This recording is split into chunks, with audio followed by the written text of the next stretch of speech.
Hi, before you start watching, don't forget to turn on the subtitles and choose the one that suits you best. 今天是2月12号，再过2天就是情人节，但今天是中国的一个非常重要的传统节日，叫元宵节。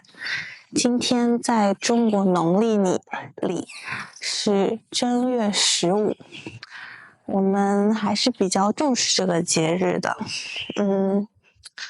所以今天我和家人出来过这个节日。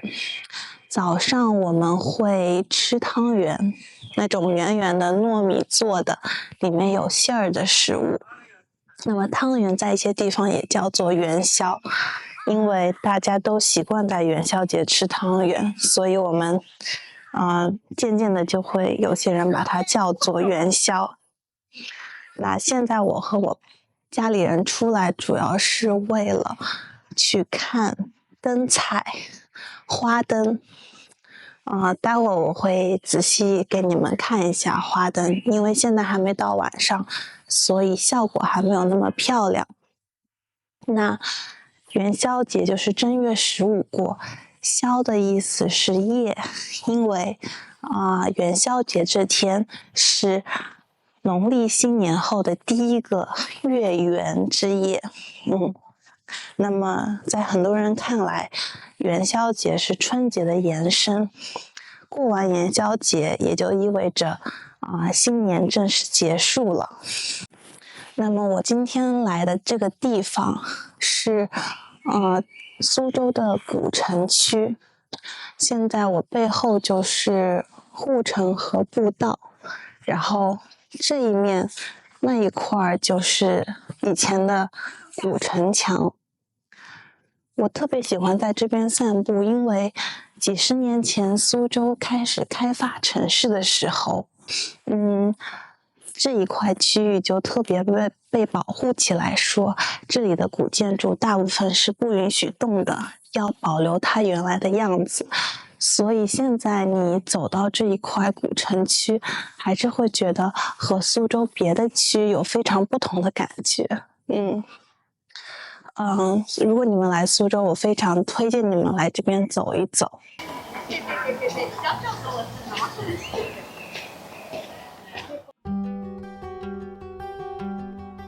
这就到了花灯展的地方了，这边已经有一些市集的棚子搭起来，这个市集就搭在河边。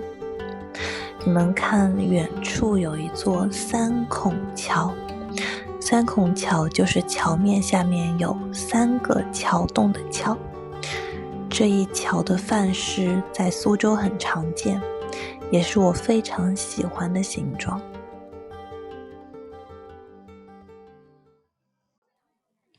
这边人们在猜灯谜，灯谜也是元宵节的特色活动之一。灯谜由3个部分组成，前面是谜面和谜目，背后是谜底。让我来给你们猜一个灯谜吧。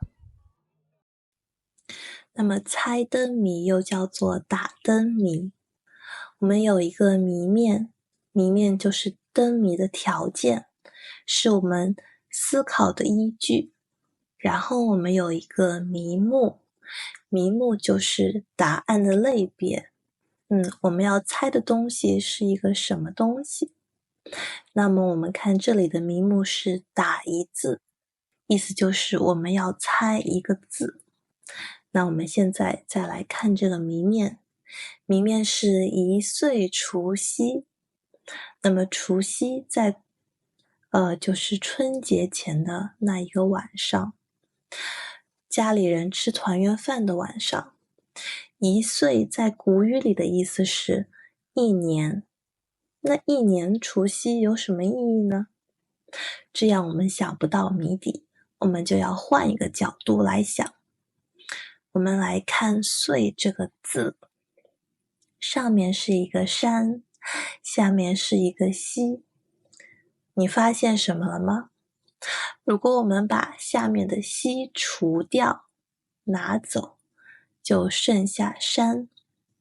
所以这里的除夕意思是除掉夕这个字，那么就剩下山这个字了。所以你猜到谜底是什么了吗？没错，谜底就是山这个字。所以灯谜在很多时候你猜不到谜底的时候，你要换一个角度，换一种思考方式去想。如果一直按照原来的道路，你是很难猜到谜底的。这边的棚子里，人们已经开始准备集市的吃的了。这边就是糖人，还有冰糖葫芦一类的东西。刚刚还说要给你们看晚上亮起灯之后花灯的样子，但是去问了一下，这边的灯彩展好像只有那一个很大的蛇形的展览。我和家人都觉得没什么意思，因为这样其实上没有氛围。在古代元宵节的时候呢，很有灯会的氛围，那是因为有很多移动的灯、移动的花灯、移动的灯彩，大家提在手里，在街上走来走去，然后整条街就会灯火通明，有一种浪漫的感觉。听说在古代，元宵节其实上是当时人们的情人节。因此也有很多古诗词写的就是元宵节。所以我们现在打算去另一个说有灯彩展的地方看一看，看看那边会不会比较热闹，比较有灯会的氛围。好多年前我本科的时候，我们有一节课是民俗课，学习的就是中国古代或者甚至其他国家古代的人民的习俗。那当时我们的课堂作业，我选择的就是研究苏州的灯彩。那灯彩这项传统技艺在应该是08年就被列为了非遗、非物质文化遗产。那当时我联系到了苏州负责灯彩的非遗传承人，他当时已经70多岁了。他跟我说，这个传统手艺的传承非常困难，因为学习成本太高了，没有很多年轻人愿意学，而且制作灯彩又是一个非常费功夫、费时间的活动。它要运用纸张啊，还有丝绸啊，有很多步骤。有时候制作一个灯彩需要好几个工匠配合，然后也需要运用其他的传统手艺，比如说传统的刻画啊一类的东西，所以学习的人很少。它难以继承的原因还有就是灯彩运用的场景要用到它的时候比较少，一般来说就是这种传统的节日，像元宵节、春节开始那一段时间可能会用到，进行展览，增加气氛。但是别的时候好像很少有场景需要用到灯彩。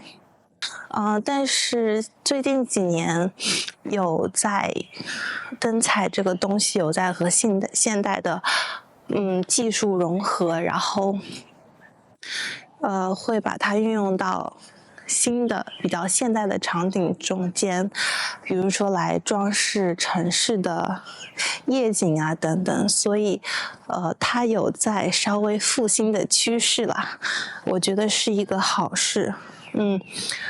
我想我当时采访的那个非遗继承人看到现在的这个趋势也会比较开心吧。我记得当时我去他的小工坊采访，他的小工坊是藏在苏州一条古巷里，很不起眼。要不是我查，我真的不知道会在那里，路过的人也不会知道。我当时进去之后可以看到他们制作灯彩的环境也是比较破旧，就是他们资金不够嘛。不过我希望他们现在有获得更多的资金支持，来帮忙把这一项技艺继续做下去。然后也有听说他们有把这个灯彩的技艺推到一些技校去，让学生根据兴趣来学习。下雨了。我要先往前走，走到下一个地方再看情况，要不要给你们录视频。先给你们看一下旁边的古城墙吧，就是之前保留下来的。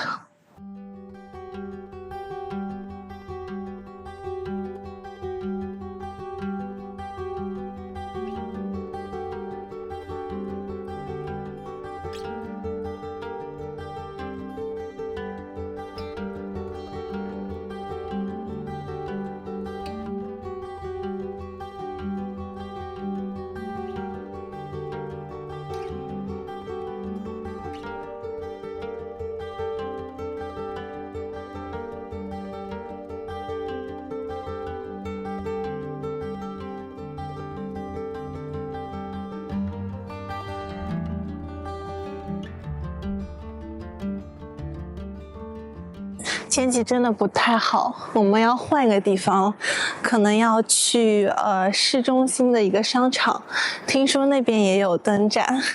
本来已经定了今天在这家饭店吃饭的，就在古城河的旁边，不过现在要改变计划了。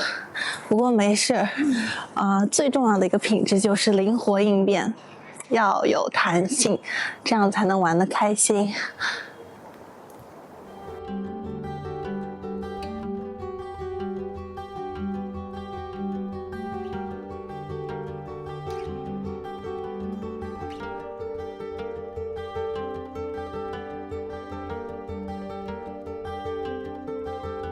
这是你在苏州经常能看到的一幅景象，就是小桥流水人家。我们现在在前往一个商场，听说那边也有一个小型的灯展，不过我不知道会不会好看。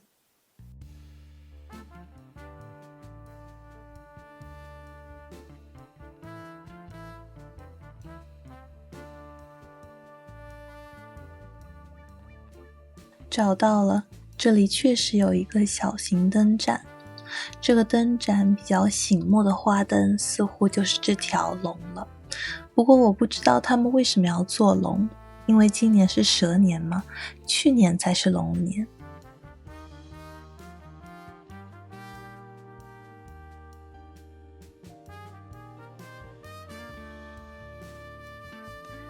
这条龙从正面看还是挺气派的，尤其是它那两条龙须。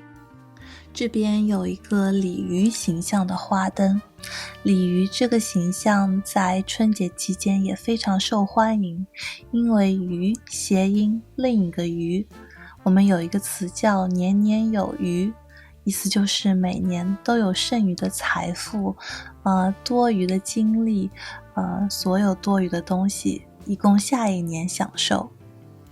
然后这边就是头顶一排又一排的小灯笼了，这样的灯笼春节期间在很多商场都很常见。似乎这个花灯展也就这些东西了。那今天的视频就到此为止吧，感谢你们的观看，我们下期视频再见，拜拜。